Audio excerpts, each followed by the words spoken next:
selfhood and so on. I mean, it is, but I mean, I've just told you that, so now you know it, but it doesn't make us wise. I mean, I've known that all things are impermanent for a long time, and it's becoming more and more obvious to me. You know, I'm falling to pieces, basically. My teeth are coming out. There's something wrong with my eyes. I need an operation on my eyes. I'm getting multiple headaches. This is all due to old age. Look at my hair. Used to be blonde. You might think it's blonde now, but it's gone through a period of going from blonde to brown to grey to white. And people like me and Minutia, we just look at the mirror and we think, yeah, impermanence. But you can know all about Buddhist doctrine and not be wise. So it's not just knowing things. There's something else. What's that other thing? Well, that's where faith comes in. So what I'm going to do is say a few words about the 3 levels of wisdom, which I'm sure you've come across, the 3 levels of faith, which you may have come across, and see how they're very strongly connected. But before I do that, I just want to talk about something. Another way of looking at the 3 wisdoms is not in terms of levels. In 1981, Bhante Sangharakshita, I always called Sangharakshita Bhante, which means teacher. He's my teacher. When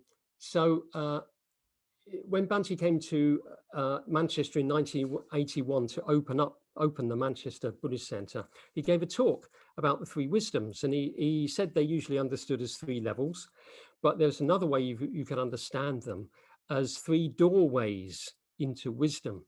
So the first doorway is sutta. Sutta, maya, panya. Panya, wisdom. Maya, by means of or through. Sutta, S-U-T-A, not S-U-T-T-A, which is another word. S-U-T-A, which means to hear or to listen. So wisdom through hearing. The second level is chinta, maya, panya, C-I-N-T-A, thinking, wisdom through thinking.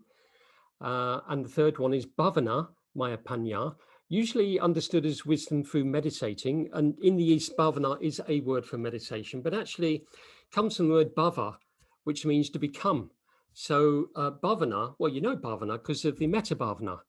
So you know what it means. It means to develop or to cultivate. So the third level of wisdom is to cultivate wisdom or to become wisdom. That's when you become wisdom. And I'll say more about that when I look at them in 3 levels. But so there are 3 ways you can gain wisdom. One is by listening to someone. Another is by thinking something through. And the other is, in this instance, through meditating. And we see this, we see the first one a lot when we read the Pali Canon, which I hope you do. Not many people actually do read the suttas from the Pali Canon, but it'd be great if you did. But when you do, I read quite a lot of them, and when you read them, it's obvious that one of the main ways, perhaps the main way that people gain insight is by listening to mainly the Buddha speak. Sometimes someone else, well, the famous one is Sariputta. Sariputta became a stream entrant on listening to Assaji, one of the Buddha's first 5 disciples. So that's one way of doing it. Another way is you reflect on. So somebody tells you something, and of course I'm talking about listening, and that in the Buddha's day, that's the only way people heard the Dharma, through hearing. But nowadays we can read as well, so that's another way. But what you do is you hear a bit of Dharma, and then you may not gain insight on hearing that. But you could gain insight on it if you reflected on it deeply. You just went back to it again and again and again and tried to allow that teaching to percolate through more deeply into yourself. That's what reflection is really for. And then the third way is once you've done that a number of times. So there was one time I was present when Bhante said that for every 1 hour of listening you do or reading, you should do 100 hours of reflection. I bet you don't. I bet you don't do that, right? But we should, we really should. So this talk's going to be about an hour long. So what I want you to do for the next few weeks is spend 100 hours reflecting on it. And I won't be checking up on you, but we really should. That's the way round it should be. And then once you've done that a number of times, then you meditate, you relax into the knowledge and the wisdom that you've got, and you allow it to percolate through even more deeply. That's the way the 3 wisdoms work, really. But what about those people who met the Buddha and they gained insight on the spot, became stream entrants or non-returners, once returners, and so on. How did he do that? Well, I'm going to tell you how he did it. Yeah, there's a trick. Yeah. No doubt it's because he was full of wisdom himself, and wisdom was probably radiating off him, and you couldn't help it when you met him. But some people didn't gain insight when they met him. So it wasn't, didn't always happen. So the text tell you how he did it. So I'm going to tell you how he did it. So he would meet someone he'd never met before, and they would engage in pleasantries. You don't know what those pleasantries were, but, you know, the nice day today, isn't it? Probably not, because it was nearly always a nice day in India when it wasn't the rainy season. So they probably didn't have much to talk about as regards the weather. But, you know, I don't know, how's the king today? Oh, I've heard he's okay, that's good, etc., etc. How's your wife and family? You do that for a while, and the text doesn't tell you how long those pleasantries went on for. They might have gone on for some time before they actually got onto the Dharma. But then the Buddha begins to teach the Dharma.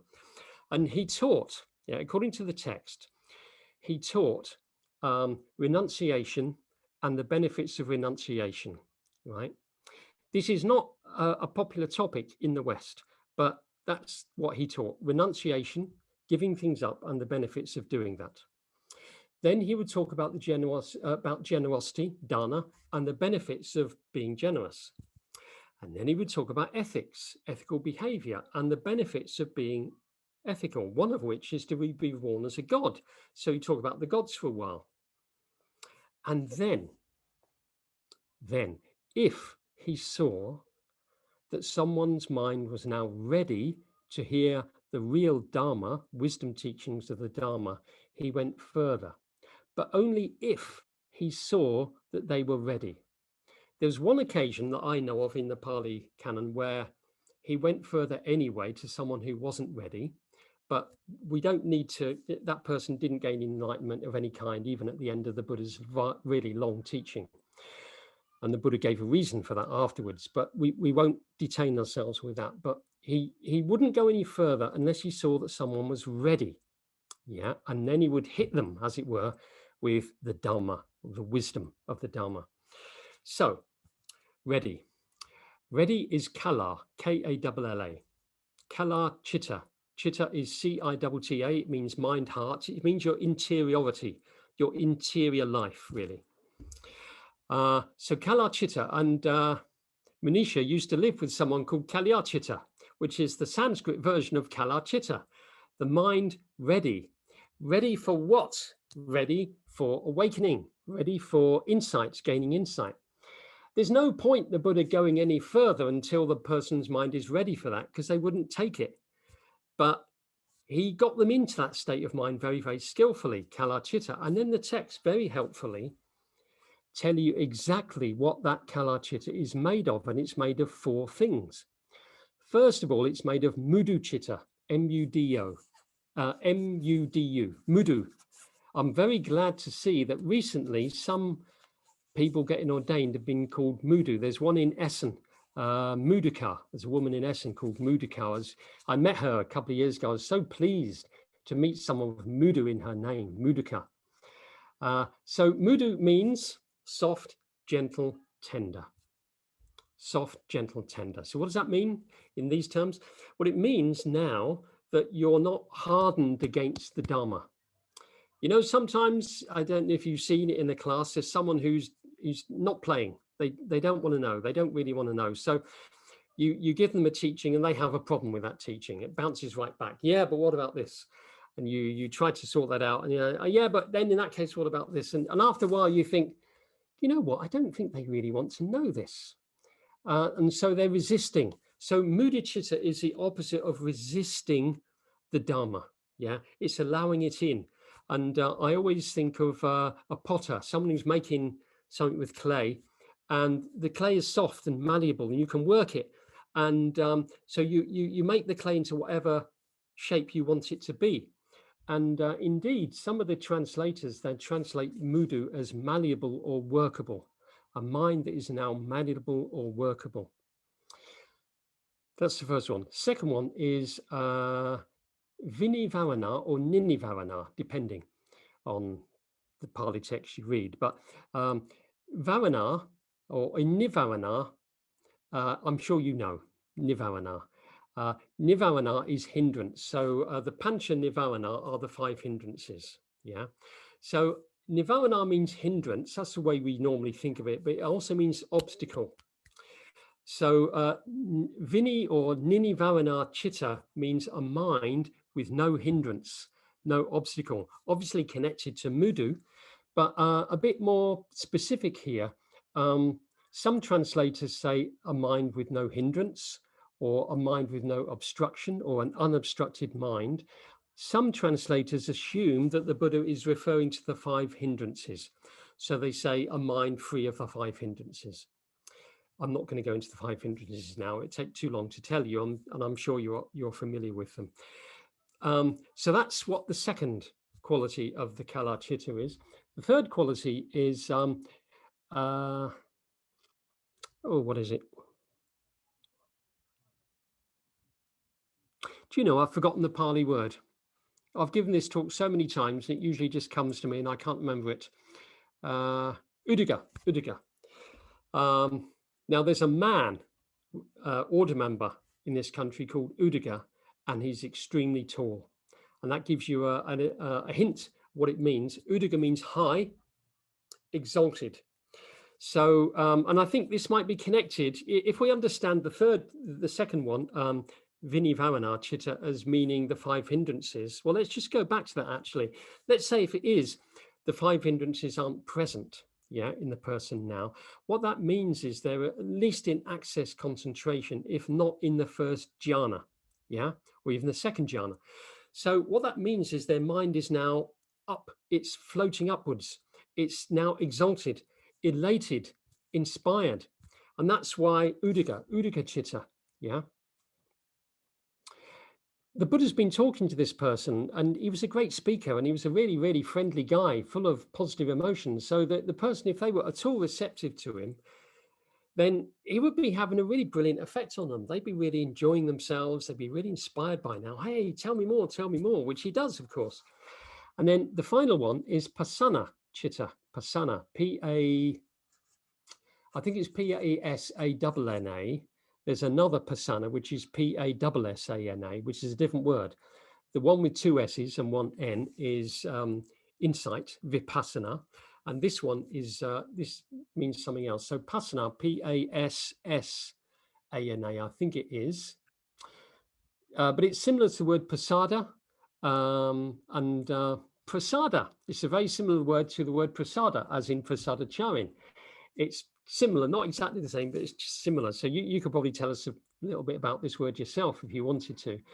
But it means many things. Pasana means bright, clear. In a way, it means illumined. And it means, as well as that, it means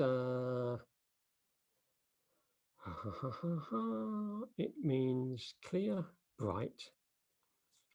I'm going to go off and I can't remember everything it means actually. Prasada, can you unmute and tell us a bit more about what prasada means? It's more or less the same meaning. Yeah, still or tranquil, happy, joyful. That's it. Yeah, exactly. Yeah, tranquil, serene, and it means faith, and it means devotion, and it means happy. It means all of those things. It's one of those words that mean many, many really good things. And so just remember now, the Buddha's been talking to this person for a while, and he's got them into this mudu state, this vinivarana state, this uddhagga state. So they're happy now. They're really enjoying themselves. And the happiness of pasana is different from the happiness of piti, which is an up, joyful kind of happiness. Uddhagga is a bit more like that. But pasana is much calmer. And it's the quiet, gentle, contented happiness you get from having lived an ethical life.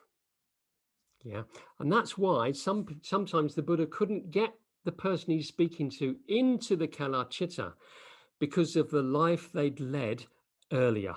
They weren't ethical enough, so he couldn't get into this state of mind. So the sutra I was talking about earlier was the Samanyapala Sutta, where the Buddha teaches King Ajata Satru, who unfortunately had killed his father, King Bimbisara, in order to get to the crown, so he became the king. And so he had a lot of bad karma. So even the Buddha taught him, he couldn't break through his bad karma into wisdom. So anyway, forget him. Come back to whoever this person is the Buddha's talking to. He's got them into this wonderful state of mind.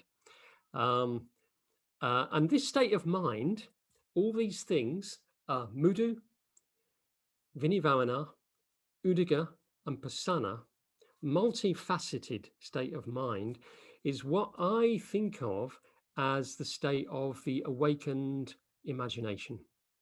Yeah, the awakened imagination. The Buddha has somehow managed to awaken that person's imagination so that they are, and the imagination is the faculty which apprehends things as they really are. Yeah, that's the only way you can really see the way things really are, through the eyes, as it were, of the imagination. Interestingly, going back to the Pali version of prasada, which is pasada, one of the translations of pasada in English is color. Interesting enough, color. So I'll come back to that in a moment. So that's what happens. And then when the Buddha sees the person is in that state, how did he see that? It's obvious. You don't have to see into someone's mind. I've seen it many times as a teacher. Their eyes are just bright. Yeah, they're open. You can pour your words into them. They're like this. It's just wonderful. And so are yours probably by then. When I teach people how to teach the Dharma, I often say, this is really important. This is what you're supposed to be doing. And then they say, oh my God, how can I do that? And I say, well, you don't actually do it. It's not something that you learn how to do. But if you're in the Kala Chitta yourself, yeah, if you're inspired, if you're really full of faith and so on, and clear, then it will just be communicated and they'll join you in it. So that's what happens. Let's hope it's happening now, folks. Could be. So that's the Kala Chitta. And then the Buddha hits them with the Dharma. So it might be the Four Noble Truths. It might be the three lakshanas. It might be conditioned co-production, but whatever. He gives them the real Dharma. And because they're in the Kala Chitta, then they gain insight. But the text doesn't say they gain insight. It says it much more imaginatively. It says that their Dharma eye opens. Yeah, I've been talking about eyes, haven't I? Through the eyes of the imagination. You can see in someone's eyes that they're in the Kala Chitta. Well, their Dharma eye now opens and now they can see. And the text goes on to say that it's just like when you've got a white cloth, pure white cloth, that can take the dye, back to color again, that can take the dye. Then the dye can just go onto the white cloth without it being compromised, without that color changing. Yeah.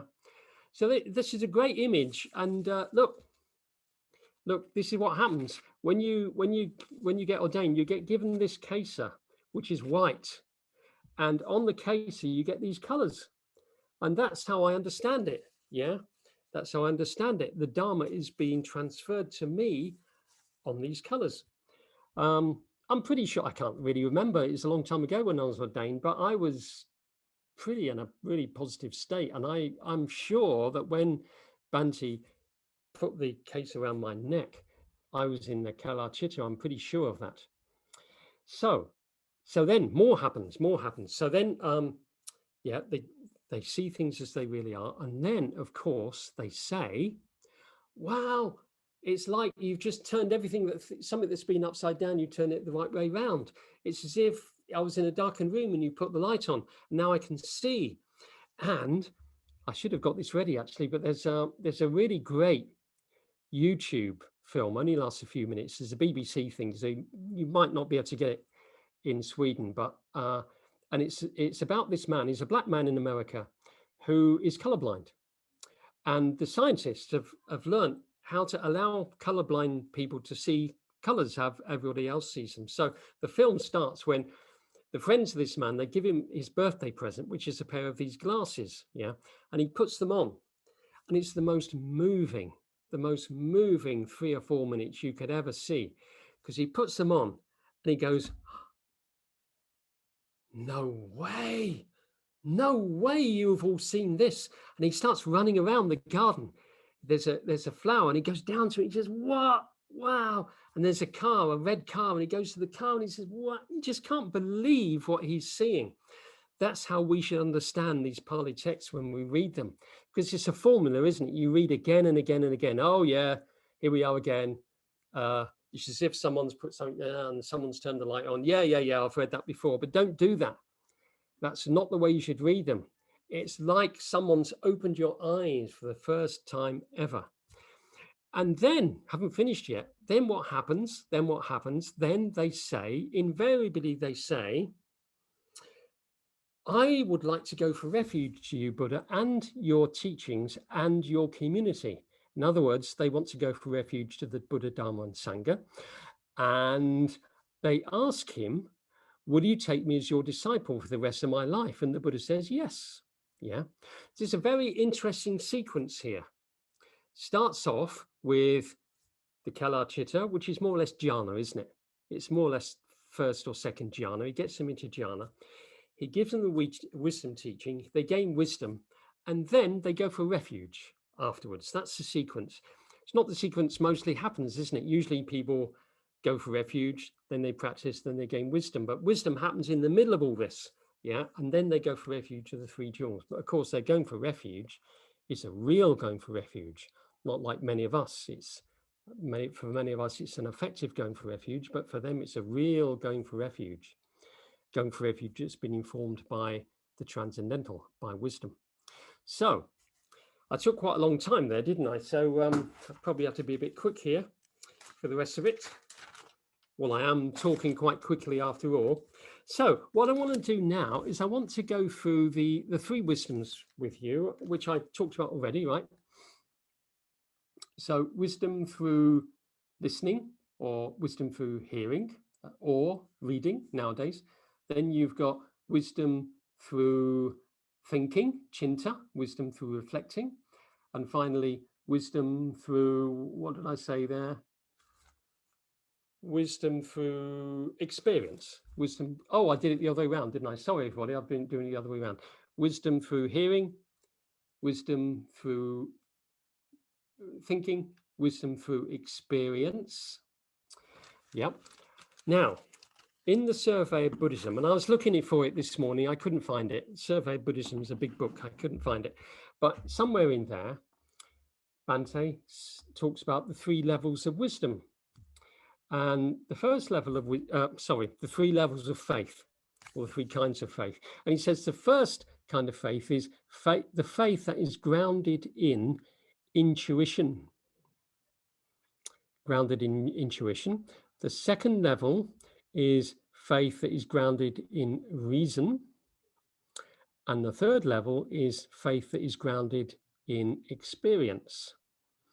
And I asked him once where he got those from, and he said he couldn't remember. But I think it might be his own way of thinking about these things. So let's talk about those now. Faith through intuition. And that is the kind of faith where you don't really know what Buddhism is. If we were to take Buddhism as the religion we're talking about, you don't really know what it is, but you've got a sense that there's something good in it. Yeah, you have this sense. Of course, you get this in the Pali Canon, don't you? There's the famous situation where there's this layman, a rich layman called Anathapindika, who is traveling on business, and he's staying in a city. And he stays with a friend of his who's also a rich businessman. And usually when Anathapindika stays with this other man, the man puts everything down, and he's hospitable, so he talks to him and so on. But he didn't have time because there's all this going on. Servants are walking around, and there's this great big meal being made, and the man has got no time for Anathapindika. But eventually, sometime later, Anathapindika says, "So what's happening here? Are you having a wedding or something?" And the Buddha says, no. The man says, no. Better than that. Tomorrow, the Buddha is coming for a meal. You probably know the story. And Anathapindika says, "The Buddha, did you say?"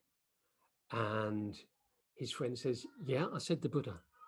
And Anathapindika says again, "Did you say the Buddha?" He says, "Yeah, I said the Buddha." And then the third time, "Did you say the Buddha?" "Yes, I said the Buddha." That's what happened. So why is he so fascinated by this? Well, of course, the Buddha is an Indian term, so he would have known what it meant. He meant the awakened one. But just those words, the awakened one, woke something up in him, so that he is like, "What this?" And so he says, I want to see him now. Where is he?" And his friend says, "You can't see him now. He's out there in the forest somewhere. You know, he's coming here in the mornings. You have to wait." So he does. He waits and he goes to bed. But in the middle of the night, he wakes. In the middle of the night, right? He waits. Is it time? Is it time? No, everyone's asleep. No, he's not here yet. So does that happen 3 times, right? 3 times he wakes. Third time, he wakes and he can't help himself. He gets dressed. He walks through the city. He's going to look for the Buddha, right? He walks through the city, gets to the city gates, which are closed. He can't go out there. But he's waiting, and gods and goddesses open the gates for him. So off he goes out into the forest, and then the gates close behind him. And then he begins to regret it, because now he's out in the wilderness. He's a rich man out in the wilderness, which is a really dangerous place to be. That's why the gates are closed. So he thinks, "Oh my God, you know, I better go back." But then another spirit comes and says, "Don't go back, don't go back. Better for you to go forward than go back." So he does, he carries on, and it gets to dawn and he sees the Buddha. And the Buddha's just walking up and down, and the Buddha's waiting for him, basically, because he looks over and he says, "Come, Sudatta." And so Sudatta, what about Anathapindika? Well, Sudatta is his real name, his given name. Anathapindika is a nickname he'd been given, which means feeder of the poor, but his actual name is Sudatta. So he's really delighted that the Buddha knows him and who he is. So there's this real meeting, and he teaches Anathapindika, and of course, Anathapindika gains great insight and becomes a stream entrant. That's based on intuitive faith, when you kind of know there's something there, but you don't know much about it, right? And that's what draws people into Buddhist centers, isn't it? You know, they come and you meet them and they don't know much about it, but they just feel there's something there. That's intuitive faith. And it has a certain wisdom to it. There's something real about that. But on its own, it's not enough, right? So then the next level is faith. Your intuitive faith has to be then grounded in reason.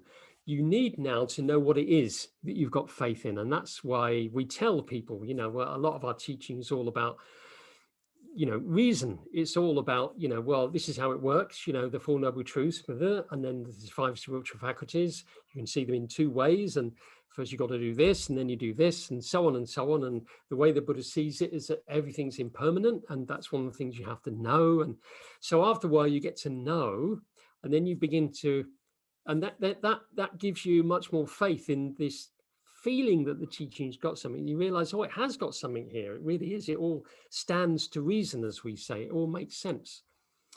But then your reason, your faith grounded in reason, even that is not enough, because then it needs to be grounded in experience.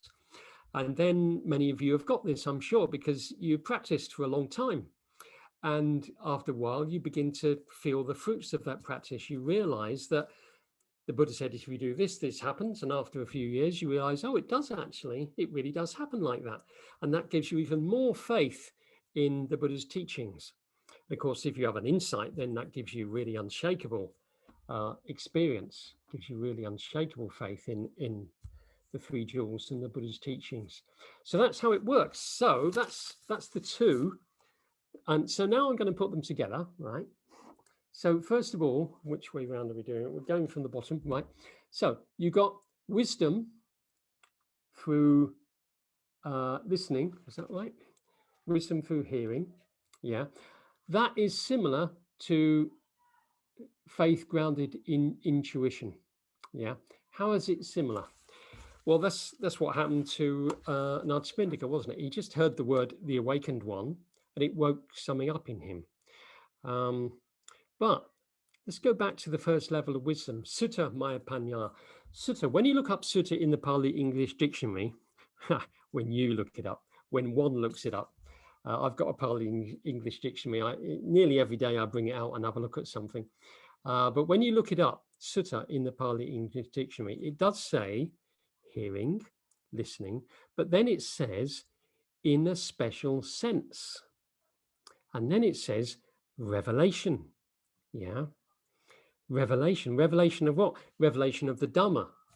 So sutta isn't just hearing any old thing. It's not like going to the barber's and you're hearing a conversation going on in the next chair about football or something. That's hearing, but it's not sutta.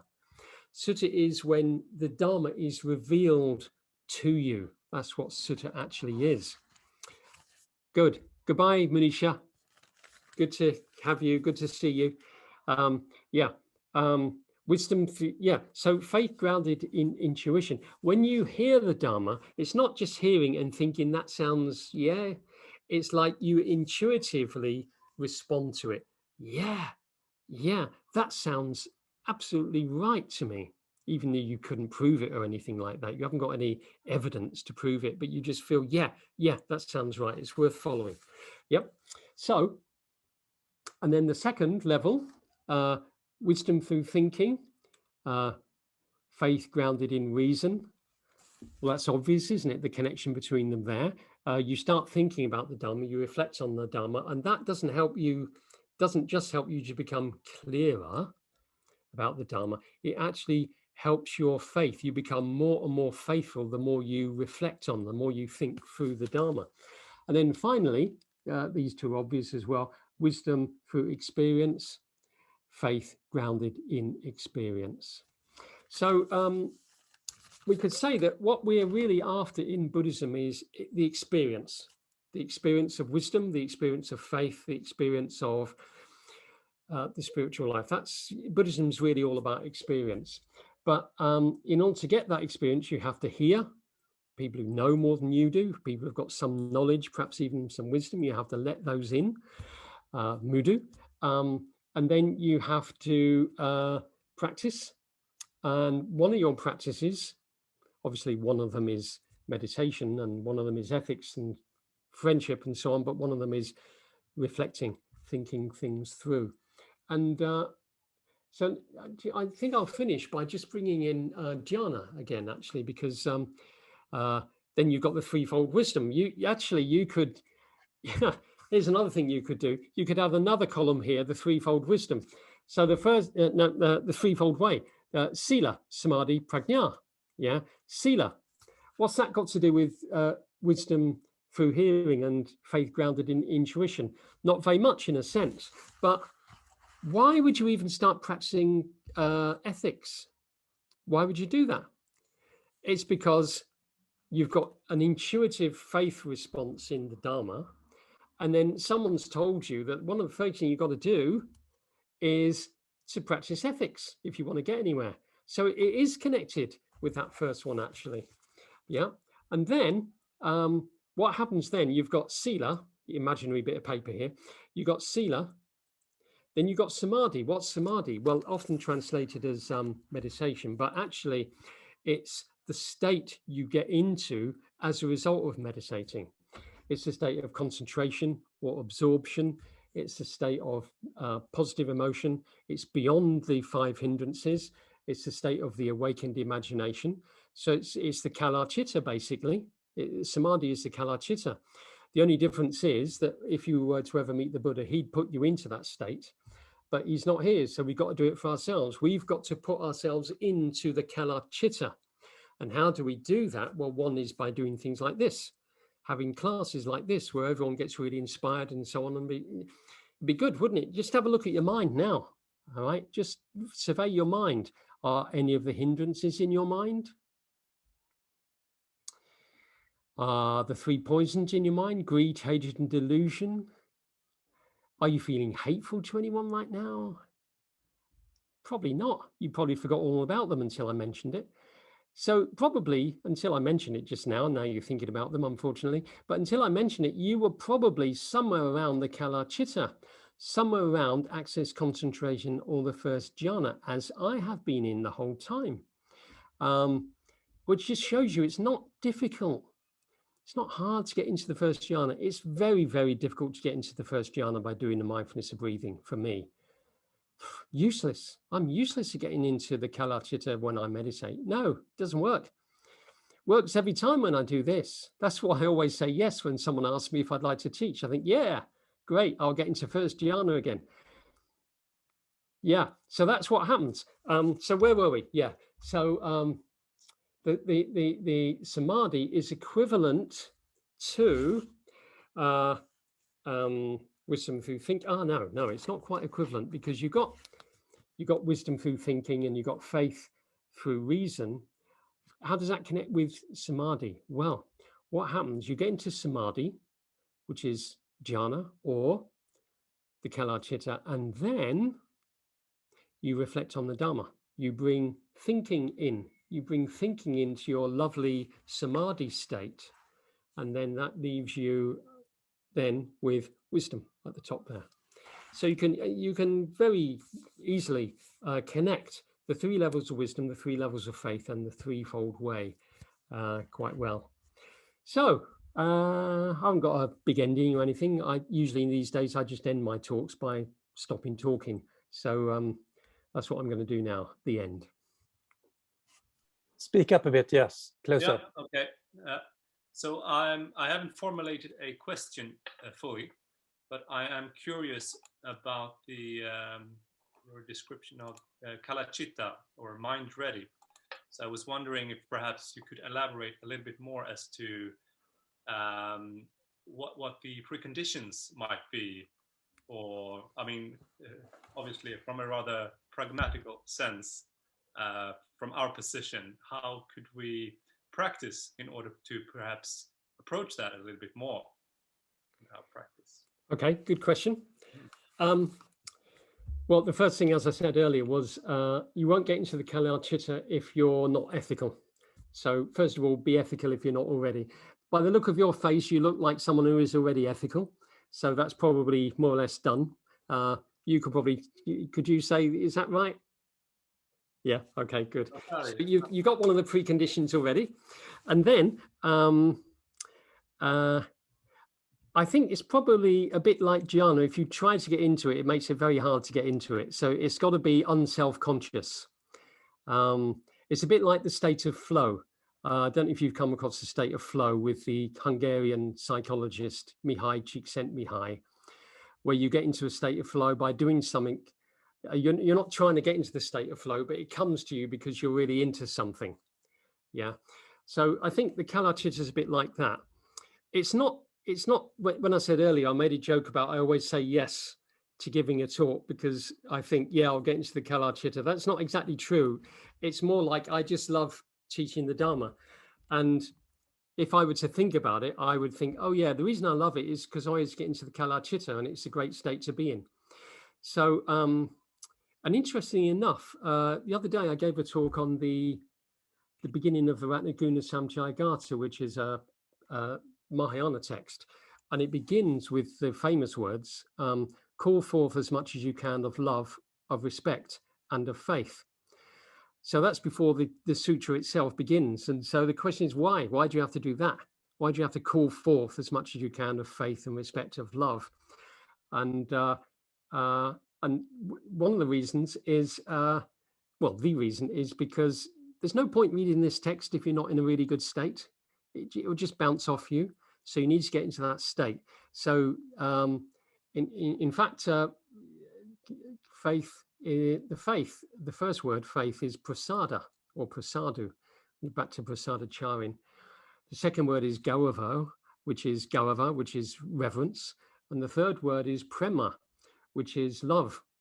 So yeah, if you're going to read Pali text or any Buddhist text, if you're going to go into a class, try to approach it in a good way, you know, try and be in a good state, try and be receptive, and then really put yourself into it. So classes, I mean, this is where it happens in classes as far as I'm concerned. You can get, when you get a really good teacher who's really into their topic, they know it well, and they they're convinced by it themselves. They're totally convinced, and they've had some experience of what they're talking about too, and they're a good communicator.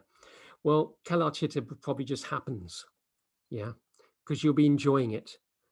You'll be enjoying the class. And you know, sometimes you come out of a class, sometimes, doesn't always happen, you come out of a class and you feel lifted some way. You feel, oh, that was really great. That's because you've been in the Kala-chitta for the past hour or so. And it just feels great. But that's when someone else does it to you, as it were. But what I often say is it's quite a big responsibility for the teacher to get people into the Kala-chitta. You know, some of the people I was teaching to teach are quite new order members, and they'll be like, oh, how do I do that? Which is understandable. But just be inspired by what you're doing, you know, and enjoy it. And eyes. Look at people in their eyes, and a lot happens in the eyes. You know, I'm sure that's what the Buddha did. Look people right in the eyes, and they, you know, he had soft eyes and loving eyes, warm eyes, and that would have communicated itself too. But what about when you're on your own? You have to get into that state when you're on your own. Well, in that text, call forth as much as you can. The idea is that you've got it in you. You know, whoever wrote that text thought we don't have to make it up. You call it forth from within you. You've got love, you've got respect, you've got call forth as much as you can of love, respect, and of faith. So, yeah.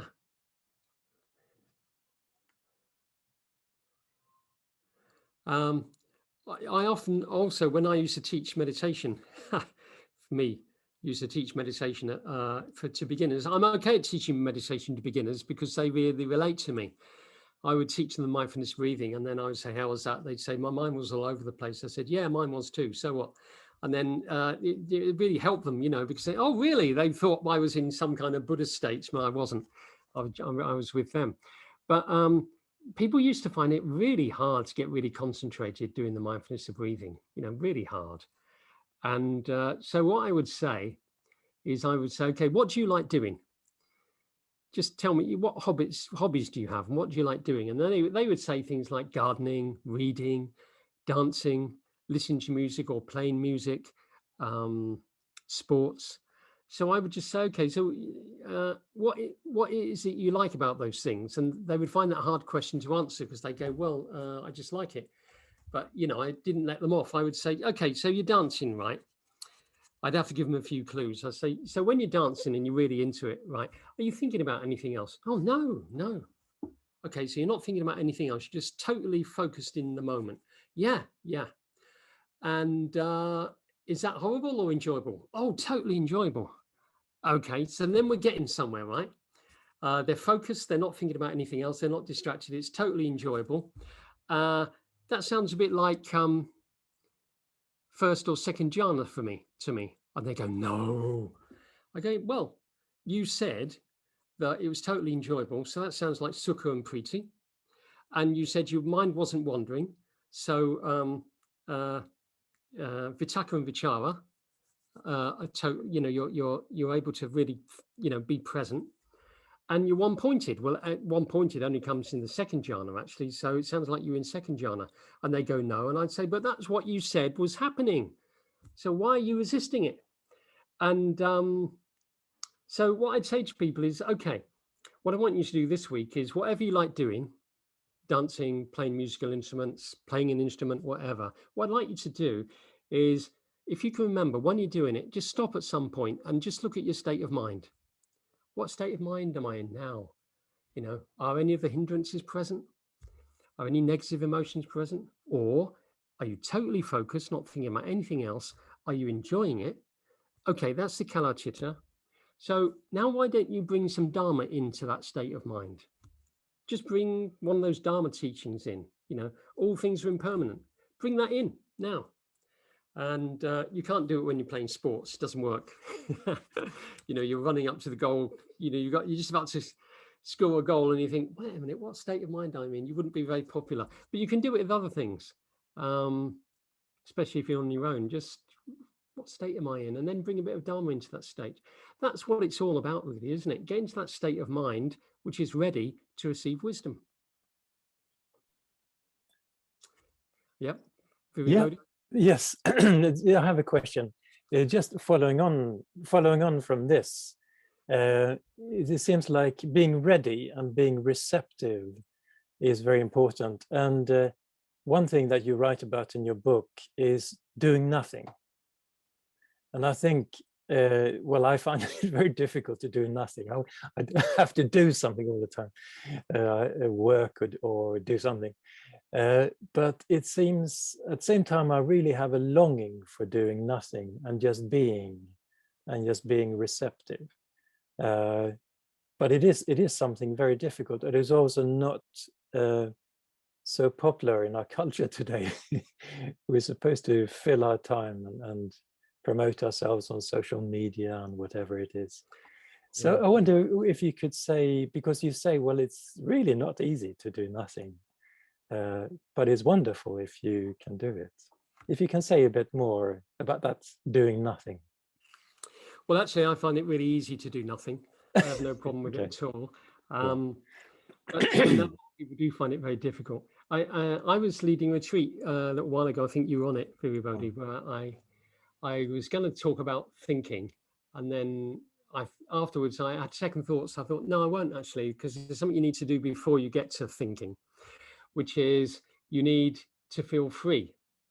Yeah. If you don't really feel free, your thinking will just go on tracks which have been already built for you. So in order to really think your own thoughts, you need to feel free in the first place. And how do you feel free? I think it comes out of a sense of you don't have to do anything at the moment. Not really. Why would you have to do anything? Who's telling you that? And what I was saying was I was waiting for my first COVID jab. And I was thinking about the talk I was going to give that afternoon. And I thought, those axial sages, the people in the axial age, the Buddha and Mahavira the Jain, and Socrates and Plato and Aristotle and all those Greek guys, and Zoroaster from Persia, all those guys, and Confucius and Chuang Tzu and Lao Tse from China. I was just sitting there, I was thinking, what do they do all day, these people? They didn't have jobs. Socrates wasn't a paid philosopher. They didn't have jobs. What did they do? And I would guess in those days, this is way before the Industrial Revolution, I would guess a lot of the time when they didn't have anything to do, they simply did nothing. You see this in less developed countries, don't you? I lived in Aden when I was a boy, which is the bottom of the Red Sea. And there was an army coach came to pick up all the white kids and take them to a school, white kids school. And you used to go through parts of the town and so on. You just see these Arab guys sitting on the side of the road. They're crouching, and they have a cloth around their knees to help them just stay where they are. And they're just sitting there like that. Got absolutely nothing to do, so they don't do anything. But you don't see that these days, which is a great shame. But I think real original thought comes from a sense of freedom. And to feel free, you need to feel that you don't have to be doing anything right now. Yeah. I find I can't help people who find they can't do nothing. You can't make them do nothing. I did do that on a number of my reflection retreats. Okay, we're going to do nothing now. And people usually found something to do in that nothing. You can bring a horse to water, but you can't make the horse drink. Yeah.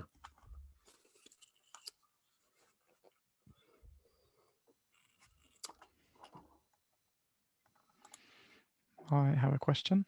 Yeah. So you mentioned the Pali source for that Kalachitta, and then you referred to the Ratnaguna Sankhya.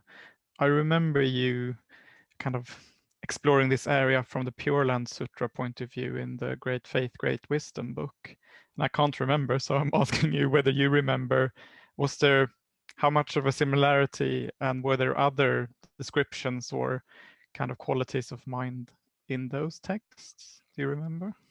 Yeah, thank you for that question. It's great. Really glad you're asking me about the Pure Land and reflection, because those are my two favorite topics. So in the introduction to my book, Great Faith, Great Wisdom, which is a book about the three Pure Land Sutras, I suppose I asked the question at the beginning, what are they about? What are they for? Because they don't really tell you how to live the Dharma. You know, we're used to looking at a text which tells you how to be ethical, how to meditate and so on. These don't tell you anything like that. They're just descriptions of this made up land. And so why do that? Well, since writing that book, I watched the film Arrival. How many of you seen the film Arrival? Yeah. Okay, great film. And I was so impressed by it, I then bought the short story on which it's based. And it's very interesting. I learned a bit more about the film by reading that short story. And basically what it's about is about these aliens from another land, another planet. They're in this weird kind of, what are they called? Hob, not a hob. Anyway, this weird structure. Ship. And the Americans, it's over America. They're in different parts of the world, but the film's in America. And the Americans get this woman scholar who's an expert on languages, and she has to try to speak to them. And so it's her trying to speak to these beings, and they're strange beings. And it's really hard for her, of course, to figure out what they're saying and get them to understand what she's saying. And then she has an insight, and this comes out more in the short story than it does in the film. She has this insight that, because every one of the letters they write down, or they don't write them, it comes out of their hands in smoke onto glass, but never mind. It comes out visually. Everything is circular. So a letter is circular, a word is circular, a sentence is a circle, and a paragraph is a circle. Indeed, a book would be a circle. And of course, ours are all linear. And then she has this insight, it's to do with time. Their understanding of time is radically different from ours. That, you know, we understand time as a straight line going from past through the present into the future. The arrow of time, it only goes one way. But she realized after a while they don't experience time like that. For them, time is circular and everything's happening all at once. So then in the book, what happens in the book is that she's watching a video of an American general telling these beings all about the quality of altruism.